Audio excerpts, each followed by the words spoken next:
ان کا کہنا تھا یہ سب مقدر کی باتیں ہیں، نورین کا جوڑا زبیر کے ساتھ ہی بنا ہے، اسی لیے اسی کے لیے یہ رشتہ آیا ہے۔ نورین کے باپ کی بات پہ گاؤں والے بھی خاموش ہو گئے، اور اب نورین جلد ہی زبیر کی بیوی بن کے دوسرے گاؤں رخصت ہونے والی تھی۔ ساری رات یوں ہی جشن چلتا رہا۔ پنڈ میں شادی دن کے وقت ہوتی ہے، اسی لیے فجر کی نماز پڑھ کے وہ سب سونے لیٹ گئے، لیکن فرزانہ سونے نہ لیٹی بلکہ تیزی سے اپنے کام میں مصروف رہی۔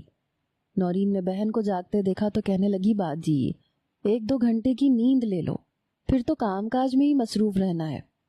فرزانہ نے انکار کیا، کہنے لگی نہیں میری پیاری بہن، مجھے جلد ہی یہ شال مکمل کرنی ہے، تم آرام سے سو جاؤ۔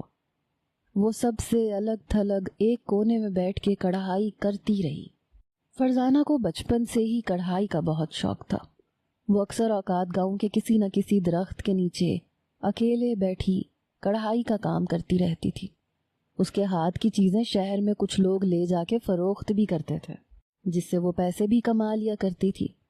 البتہ نورین کو ان چیزوں کا شوق نہیں تھا۔ اس نے گاؤں میں ہی بنے ہوئے اسکول سے مڈل پاس کی تھی، اور شاید یہی وجہ تھی کہ زبیر کا رشتہ اس کے لیے آیا تھا، کیونکہ وہ 8ویں جماعت پاس تھی، جبکہ فرزانہ نے کبھی اسکول کی شکل نہیں دیکھی تھی۔ دن تیزی سے گزرا۔ دوپہر کے 2 بجے دھوم دھام سے نورین کی بارات آ گئی۔